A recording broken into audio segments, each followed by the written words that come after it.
हाय सांगमाने चलतु आमे मटन और आलू झोलर रेसिपीटी बनैबा।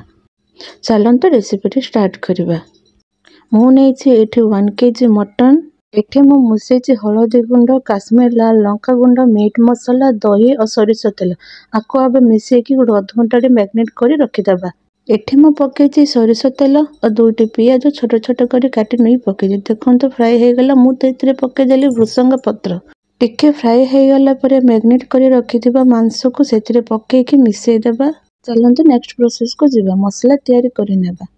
आपण जदि मो चैनल को नुआ रे वाच करछंती तो मो चैनल को लाइक सब्सक्राइब शेयर करिने। तो देखिबा पेस्ट टिको मसेकी टिके कसी देली और 2टी टमाटो पेस्ट करके सेतिरे मिसेई देली। फ्लेवरटा बहुत बढ़िया आसे।